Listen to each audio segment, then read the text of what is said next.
Buenas tardes a todos. Muchas gracias por invitarme a participar en este acto con motivo del 5º aniversario de la creación del Instituto Tomás Pascual para la Nutrición y la Salud. Y, en primer lugar, felicidades por el 5º aniversario. Es un placer estar aquí, que como muchos sabéis es mi casa. Normalmente no la llenábamos tanto, así que felicidades de nuevo. Conocí a Tomás Pascual hace años, bastantes años. Solíamos o coincidimos en una serie de ocasiones en la Fundación Renal Íñigo Álvarez de Toledo con motivo de algunas de las actividades que hacían alrededor de la investigación y no sé por qué nos solían sentar juntos. Creo que compartíamos un interés en la nutrición, él desde el lado de la alimentación y la industria y yo desde el lado del metabolismo y la investigación. Todos los organismos, independientemente de que sea una ameba que nada en el suelo buscando bacterias o una persona que vive en una gran ciudad y que hace la compra en un supermercado con una lista, todos los organismos le dedicamos una parte sustancial de nuestras vidas a buscar alimentos que sean nutritivos y saludables. Porque sabemos también de manera codificada en nuestros genes o adquirida que la nutrición es fundamental para el crecimiento, la fertilidad, la salud, el envejecimiento de cualquier ser vivo. En nuestro caso, en el de la especie humana, la alimentación o la nutrición es más que un número de alimentos. Es también parte de nuestra cultura, es un conocimiento, es una tradición y quizás, en este sentido, hace un par de años, la UNESCO hizo esta declaración de la dieta mediterránea como patrimonio inmaterial de la humanidad, reconociendo el papel que ha tenido la alimentación en el desarrollo de toda la cuenca del Mediterráneo, que en definitiva es la historia de una parte importante de la humanidad. Uno de los ejemplos que quizá mejor ilustran la importancia de la alimentación en el desarrollo de un organismo es en las abejas. Como todos recuerdan, solo la abeja reina y solo las larvas que están en las celdas reales son alimentadas con jalea real. El resto de las abejas, hembras, son alimentadas con miel normal. La diferencia es fundamental. Las que se alimentan con jalea real toda su vida son fértiles, son más grandes y no trabajan. Viven en la colmena. De vez en cuando salen. Las que son alimentadas con miel común son más pequeñas, van a trabajar y además son infértiles. Como genéticamente son casi idénticas, está claro que aquí la alimentación desempeña un papel fundamental en el desarrollo de las abejas. No intenten comer jalea real para dejar de trabajar, porque en la especie humana no funciona. Antes de seguir con algunos comentarios sobre la alimentación y el desarrollo, quería recordar de qué están hechos los seres vivos. Como soy químico, o al menos lo fui, empiezo con la tabla de los elementos para recordar de qué elementos estamos hechos. Los más abundantes son estos que aparecen en verde: hidrógeno, carbono, nitrógeno, oxígeno. Con estos elementos se construye la mayor parte, o son fundamentales para nuestras proteínas, lípidos y las demás biomoléculas que nos forman. Luego hay otro grupo: sodio, magnesio, potasio, calcio, fósforo, azufre y cloro. Se ve, no mucho, pero se ve. Y después, las últimas en abundancia son una serie de minerales que están en menores cantidades, como hierro, manganeso, cobalto. Hay algunos que están en cantidades muy pequeñas, como el flúor o el yodo. Recordarles que, aunque están en pequeñas cantidades, su ausencia o su deficiencia tienen efectos importantes en la salud. La deficiencia en yodo produce retraso mental, bocio, infertilidad en las mujeres y posiblemente una mayor incidencia de cáncer de tiroides. En algunos países, como en Canadá, está suplementada la sal común con yodo, pero es cuestionable si está justificado suplementar a toda la población, es decir, a los que tanto les falta el yodo como a los que no necesitarían de yodo porque con su dieta tienen suficiente. Y a este tema de la suplementación volveré más adelante. Otro ejemplo es el del flúor. En los años 40, Estados Unidos comenzó a suplementar el agua con flúor y ahora lo hacen muchísimos países. El flúor ha cambiado la situación de la salud dental tremendamente.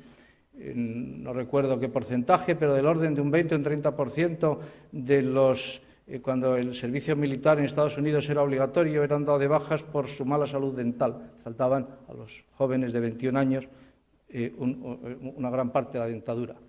Con el flúor eso cambió. Quizá por eso hubo luego más guerras, pero cambió. Está considerado la adición de flúor en la alimentación uno de los 10 más importantes actos de salud pública, de política en salud pública en los Estados Unidos, junto con la vacunación, ciertas medidas de higiene y, por ejemplo, el introducir en los vehículos medidas de seguridad. Tuvo un impacto extraordinario, o sea que un suplemento en algunos momentos puede ser realmente trascendental. Bien, la evolución ha consistido para todos los organismos en ser capaces de desarrollar estrategias para incorporar todos estos elementos en nuestros tejidos, células y servir para crecer y mantenernos vivos. Las estrategias, la naturaleza ha seleccionado cientos o miles de estrategias distintas. Hay organismos que viven literalmente, se alimentan del aire, como las plantas, ¿no? De ahí fijan el CO2 y el carbono y son capaces de hacer estas enormes estructuras alimentándose del aire y otros nutrientes los sacan del suelo. Es un proceso lento, pero seguro. Otros tienen unas necesidades nutricionales mucho más estrictas. En el caso del oso polar, pues una osa para ser fértil tiene que comer o cazar unas 45 focas al año. Esa es una de las razones que dejarán de existir porque no hay tantas focas para estos osos. Tiene unas necesidades nutricionales muy estrictas. Al otro extremo hay otro oso, el oso panda, que tiene un genoma prácticamente idéntico al del oso polar. O sea, el oso panda tiene el genoma de un carnívoro. Entonces, sin embargo, sabemos que se alimenta de hojas, de plantas, de bambú. ¿Cómo es posible? La contestación está en su flora intestinal. En su intestino tiene un conjunto de microorganismos que son ese genoma de esos microorganismos, esas proteínas, esas enzimas que fabrican, son los que le permiten digerir y metabolizar los 10 o 15 kilos de hojas que necesitan comer al día. Claro, la digestión es muy lenta y ingerir 15 kilos también. Entonces es un animal perezoso, poco sociable, con problemas de fertilidad, posiblemente está al final de su evolución. Pero bueno, ha encontrado también, como vemos, distintas estrategias para alimentarse. Hay otros que ni siquiera se preocupan de tener un aparato digestivo. Es la tenia o solitaria, puede alcanzar unos 10 metros hasta unos 10 metros de longitud. Vive en el intestino del huésped, se alimenta de lo que hay. Es una estrategia muy, muy eficaz. En cuanto a la especie humana, necesitamos unas 2.500 kilocalorías al día, algo menos en el caso de las mujeres, algo más en el caso de los hombres. El cuerpo de una persona delgada, adulta, sana, almacena unas 138.000 kilocalorías. Es decir, tenemos reservas para 50, 55, 60 días. Quizá recuerden que hace aproximadamente un mes falleció después de una huelga de hambre Willem Villar, un disidente preso cubano. Vivió 55 días consumió todas sus energías, no hay para más. Y entonces murió de una infección. Entonces tenemos reserva para 55 días.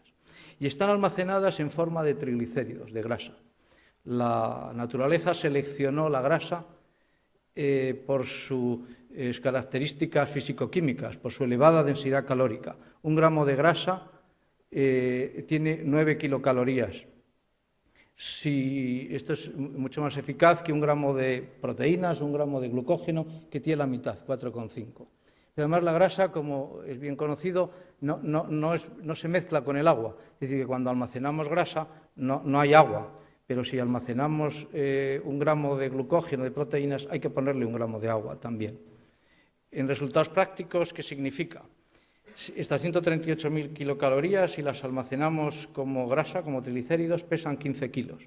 Si lo hiciésemos como glucógeno, proteínas, 60 kilos.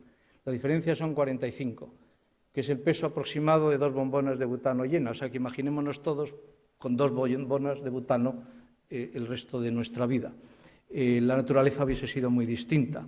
La evolución hace en el fondo lo mismo que ha hecho, lo mismo, o copiamos a la evolución cuando diseñan coches, aviones, se les van quitando peso para ser más eficaces.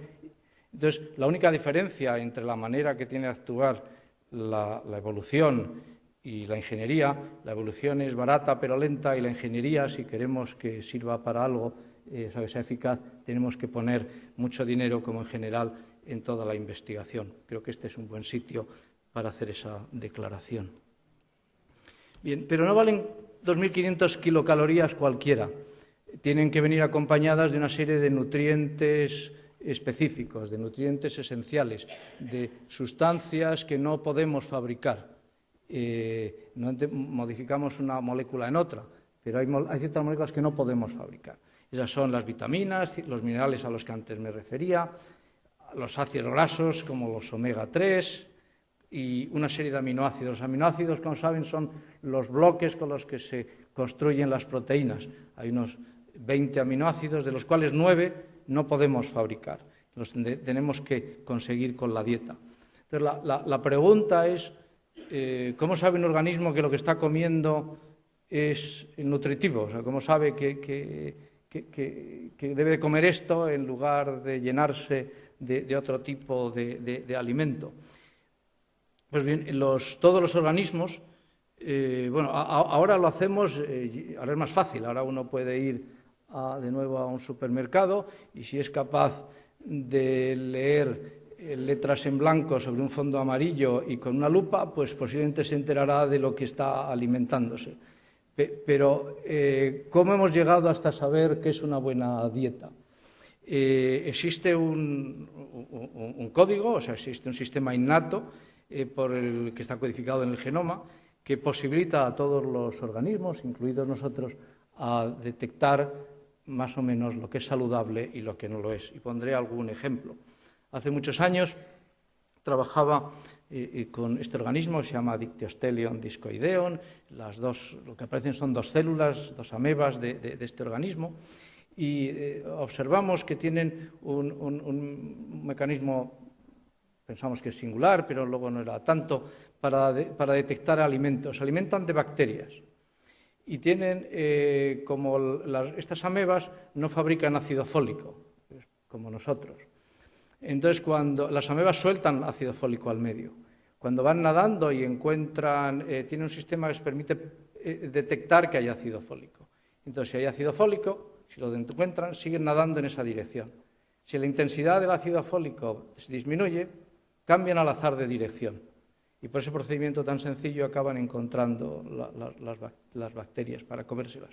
Básicamente, este es el mismo mecanismo por el que encontramos un puesto de castañas en una ciudad. Y vamos a una calle, oímos a castañas, nos apetece y caminamos en la misma dirección que llevábamos. Si la intensidad de este olor disminuye, cambiamos de dirección al azar. Y así encontramos la churrería, una panadería. Es básicamente el mismo mecanismo. Es también el mecanismo por el que un organismo detecta algo que no es saludable. Por un olor, sabemos dónde puede haber un alimento podrido y nos alejamos de él. Ese mismo mecanismo lo tienen las amebas. También lo tienen las bacterias, o sea que no ha habido, el avance se produjo hace mucho tiempo y la especie humana no ha tenido que desarrollar unas competencias muy, muy extraordinarias. Por ejemplo, también si observamos cómo encuentra un alimento nutritivo una rata o un ratón, pues come un poco y decide luego si ahí están los nutrientes necesarios, si es rico en aminoácidos esenciales, sigue comiendo. Y si no, pues se va a otro sitio. Pero prueba. Pero probar es lo que hacemos cuando nos exponen ante un alimento nuevo, probamos, y lo que estamos haciendo es probar si pensamos que es nutritivo o no. Y en el caso de los niños pequeños, cuando se les pasa de la alimentación por leche a la alimentación más sólida, o que sea triturada, se les dan pequeñas cantidades, porque lo que está uno es entrenando, o sea, está poniendo uno en marcha el mismo mecanismo, está detectando estos nutrientes y su sistema está detectando si son nutrientes efectivos, saludables o no. Lamento que después de todo esto pensemos que no ha habido grandes mejoras desde una bacteria a cómo comemos todos los días, pero se resolvió hace mucho tiempo y la naturaleza tiende a no innovar cuando no es necesario. ¿Cuál es el mecanismo? Esto es una sobresimplificación del mecanismo, es mucho más complejo y ni siquiera lo entendemos muy bien. Pero básicamente lo que ocurre es que un ratón, una mosca, detecta un alimento, lo come un poco, y si ahí hay estos aminoácidos esenciales, pasan a sangre, llegan al cerebro, y si llegan estos aminoácidos esenciales, manda una señal para seguir comiendo. También estos alimentos, estos aminoácidos esenciales llegan a los tejidos, y entonces la síntesis de proteínas se pone en marcha. Pero si no hay estos aminoácidos esenciales, busca otro sitio donde comer y además para la síntesis de proteínas. Es un procedimiento relativamente sencillo, complejo en su funcionamiento exacto, pero las bases vienen a ser estas. Los aminoácidos, además, tienen otra serie, estos esenciales, otras muchas propiedades. Uno en el que trabajamos nosotros en el laboratorio es este aminoácido, la metionina, es un aminoácido esencial. Lo que no se usa para sintetizar proteínas, se usa para convertirlo en otra molécula que llamaré SAMe. Este SAMe sabemos ahora que puede regular el metabolismo energético, el estrés oxidativo, o sea, tiene otras muchas propiedades. Es un sensor, si hay metionina, se fabricará este SAMe y las células les controla cuál puede ser su estado energético, que es fundamental. Hace años observamos que la mayor parte de este SAMe se fabrica en el hígado y observamos que los pacientes que son cirróticos, que tienen enfermedad hepática, fabrican mucho menos. Y esto es parte del proceso por el que puede complicarse la cirrosis y hacer cáncer de hígado. Después de varios años tratamos pacientes con esta molécula, con SAMe, con cirróticos, y la supervivencia de los pacientes es mayor. Es decir, que si uno les da lo que les falta, mejoran. Y esta es la base para utilizar SAMe como un producto farmacéutico. Pero en algunos países, por ejemplo en Estados Unidos, no es un producto farmacéutico, sino que es un suplemento alimentario. Es decir, que se puede comprar en la droguería. ¿Y cuál es la complicación? Que también descubrimos que hay otros pacientes, pocos, pero los hay, que la situación es la contraria. Fabrican demasiado SAMe, pero el resultado es el mismo. El exceso de SAMe también les produce daño hepático y carcinoma. En biología o en bioquímica casi siempre es como el juego de las 7:30. Te pasas o no llegas, hay que tener una cierta cantidad. Y tan malo es tener exceso como tener un defecto de cualquier molécula. Entonces, mientras que el tratamiento con SAMe está indicado cuando hay una deficiencia en la síntesis de esta molécula, obviamente no hay razón por qué dárselo a los que no tienen deficiencia o a los que tienen un exceso. Y esto me lleva a hablar brevemente de la suplementación con vitaminas y salud. La mayor parte de las personas que tienen una dieta normal, una buena dieta, nutricionalmente adecuada, tienen niveles los suficientes de estas vitaminas. Pero desde los últimos 50 años, sobre todo, se ha abogado en muchos sitios por suplementar, por aumentar la cantidad de vitaminas, pensando que se puede aumentar su factor protector. ¿Cuál es la situación, a lo mejor, al menos la situación de acuerdo a mi opinión? El ácido fólico es indudable que previene la espina bífida, es decir, la espina bífida en las mujeres que tienen deficiencia en ácido fólico, cuando se quedan embarazadas, el embrión no cierra el tubo neural y entonces produce espina bífida, que es una enfermedad terrible. No vale suplementarla cuando se ha quedado embarazada porque tarda este suplemento en conseguir niveles elevados y para entonces ya se tendría que haber cerrado la espina dorsal. Entonces lo que se decidió en algunos sitios es suplementar a toda la población con ácido fólico. Pero claro, la mayor parte de las mujeres no lo necesitan porque tienen ácido fólico suficiente y la mayor parte de las personas que no es necesario suplementarlo si uno tiene niveles normales. Por el contrario, ha aparecido una cierta elevación en el cáncer de colon y se pensaba que podía tener unos efectos protectores sobre la enfermedad cardiovascular, pero de momento la evidencia no apoya demasiado esta parte. La vitamina A, los resultados sugieren que quizá incluso aumente el cáncer de pulmón. Estoy hablando de cuando se suplementa, o sea, cuando se está dando niveles exagerados de estas vitaminas. La C no tiene ningún efecto en el cáncer, aunque durante muchos años se utilizó. La vitamina D parece que puede mejorar el tratamiento antiviral de la hepatitis C. Es decir, que estaría indicado para solo los que tienen hepatitis C que están recibiendo un tratamiento antiviral.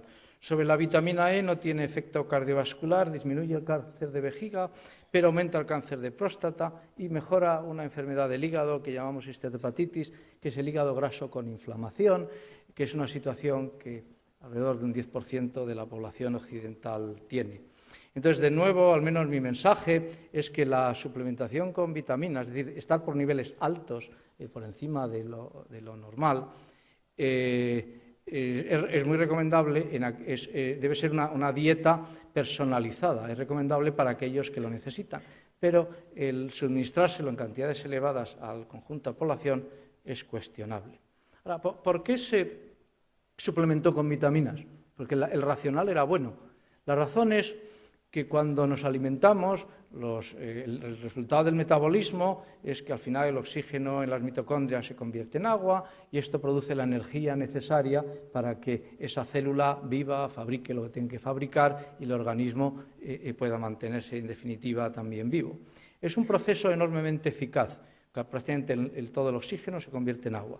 Pero hay un pequeño porcentaje, un 1 o un 3%, que se generan lo que llamamos radicales libres, superóxido, agua oxigenada, es decir, sustancias reactivas del oxígeno.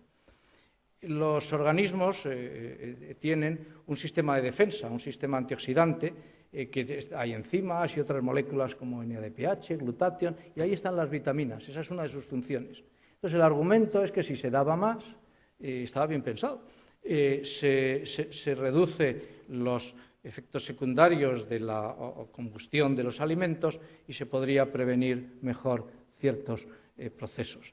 Pero lamentablemente no funciona o no parece que funcione así. Pero hay otra manera de tratar de incidir sobre la producción de radicales libres, que es comer menos. Si pongo menos, si le doy menos alimento a la mitocondria, menos radicales libres va a generar. Existe evidencia de que la restricción calórica mejora la salud y retrasa el envejecimiento, pero también hay que matizarlo. Esta restricción calórica significa que a lo que coma cada uno de ustedes tiene que pasarse el resto de la vida comiendo un 30% menos. Hay que añadir todos los nutrientes esenciales necesarios. Entonces, es complicado de llevar a cabo. No es recomendable en gente delgada porque cruzarán la frontera de la anorexia con facilidad. Y además no está exento de algunos efectos secundarios, pues infertilidad, y puede tener algunas otras complicaciones. Al otro extremo está lo que todos conocemos, que la ingesta excesiva de calorías, pues la obesidad está asociada a múltiples enfermedades, mayor riesgo de cáncer, diabetes, enfermedades del hígado.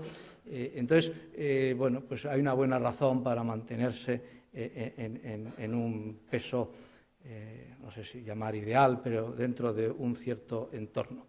Pero la restricción calórica funciona en muchos organismos, moscas, ratas, ratones, primates no humanos, y existen también experimentos voluntarios, sobre todo en Estados Unidos, que hacen esta restricción calórica severa y tienen mejores parámetros, llevan ya años haciéndolo, de tensión sanguínea, colesterol, triglicéridos, son más saludables.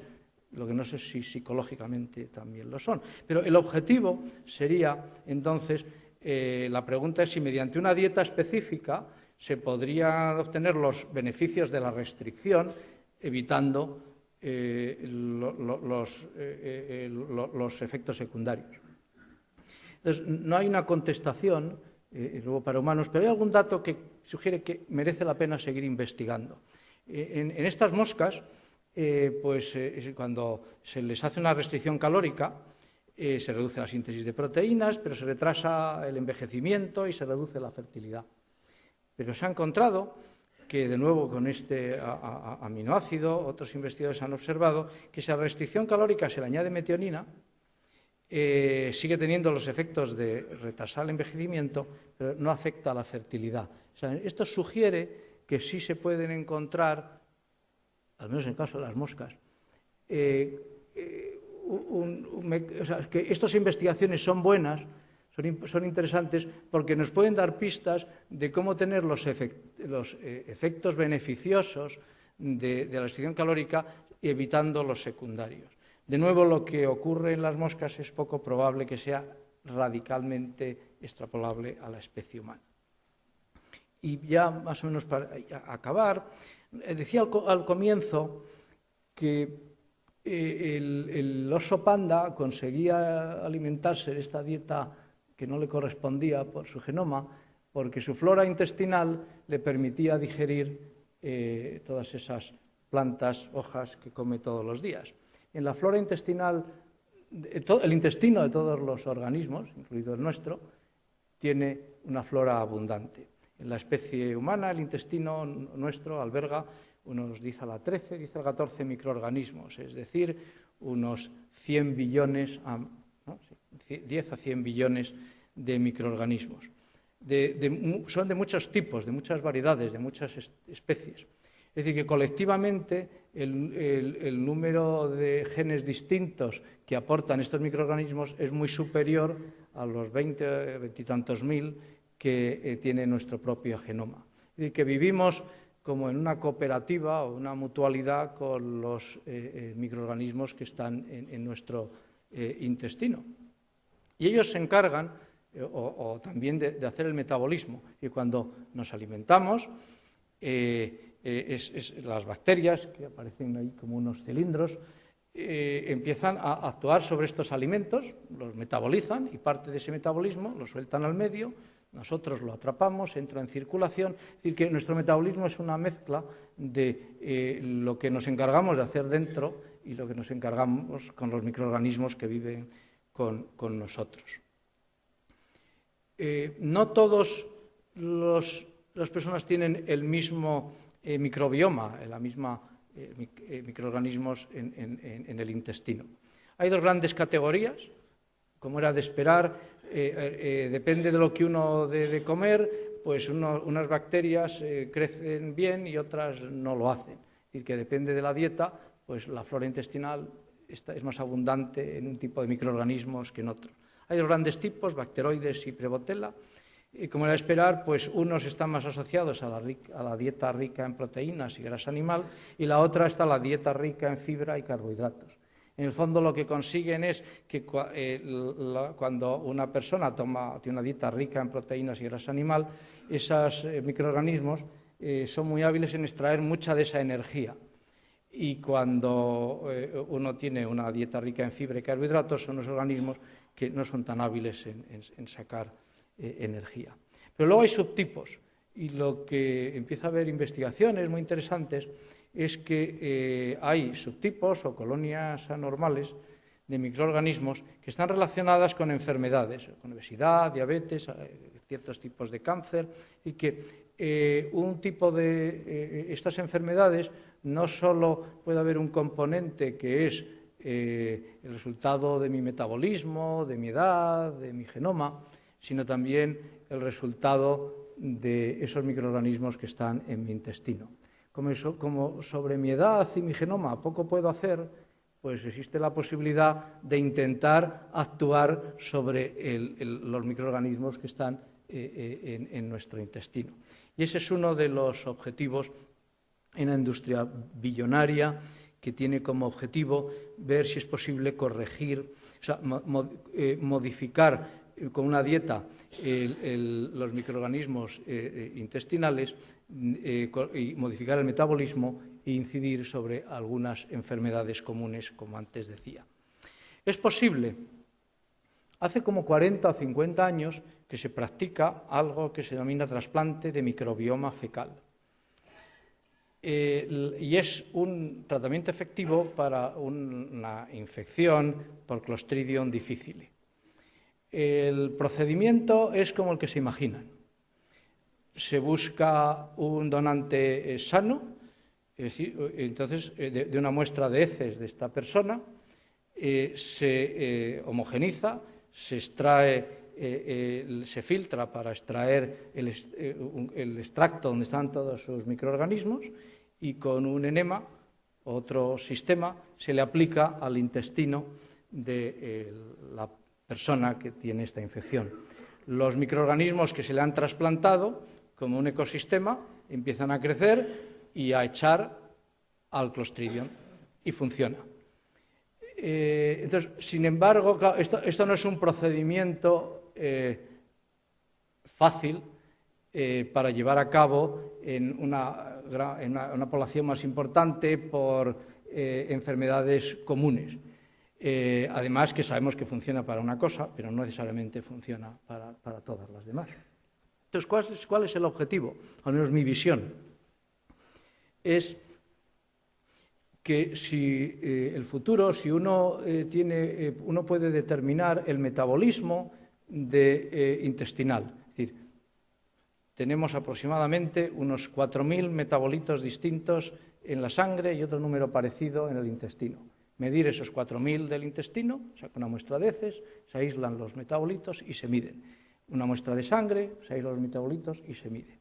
Entonces tendríamos una idea del metaboloma completo de una persona. Eso empieza a ser posible. Las técnicas de metabolómica están expandiéndose y estos son experimentos del laboratorio, es como un código de barras en lo que dicen si cientos de metabolitos hay de ellos más o menos, más o menos. Entonces, no hay todavía una técnica de rutina para llegar a 4.000, pero sí lo hay para llegar a 1.000 fácilmente. Entonces uno tendría un dibujo del metaboloma de una persona. Si el metaboloma es normal, sigue con esta dieta. Pero si el metaboloma es anormal, tanto en el intestino como en sangre, pues se pueden hacer procedimientos terapéuticos tradicionales para corregirlo, pero también sobre el intestino la idea sería restaurar el microbioma saludable mediante no un trasplante del microbioma fecal de un donante, sino de una dieta personalizada. Una dieta en la que se sepa que con esta dieta este microorganismo crece, este otro no. Eso no es posible, no sé ni siquiera si alguna vez se conseguirá, pero es razonable pensar en que, desde luego, parece una línea de investigación interesante. Finalmente, solo quería recordarles que el concepto de que el metabolismo es nuestra vida y que refleja nuestra salud es muy, muy antiguo. En la Edad Media eran muy frecuentes, se hicieron muy populares estas, me parecen preciosas estas figuras, que son, lo llaman cartas de la orina. Los médicos solían examinar las heces, color, textura, etcétera, y en la orina, aunque ahora nos llame mucho la atención, pues además del color, analizaban el sabor y analizaban el olor. Ahora, para analizar sabor y olor, tenemos cromatógrafos de espectrometría de masas, que en el fondo están haciendo lo mismo, solo que de una manera más eficaz y es más fácil ser médico. Entonces, esto, dependiendo de lo que uno encontraba, hacía unas recomendaciones sobre la nutrición, sobre la alimentación a la persona. En el futuro, bueno, pues harán estos espectros de metabolómica y se harán unas recomendaciones sobre la alimentación. Pero entre medias, ¿qué tenemos? Yo quiero recordarles que bueno, más o menos todos sabemos lo que es una dieta saludable y quiero aprovechar, sé que tal voy de bien de tiempo, ¿no? Pero para recordarles, leerles que es una dieta saludable mediterránea, que son cereales, frutas y verduras frescas o secas, aceite de oliva, una proporción moderada de pescado, carne y productos lácteos, abundantes condimentos y especias, acompañados, según las costumbres de cada comunidad, de infusiones o de una cantidad moderada de vino.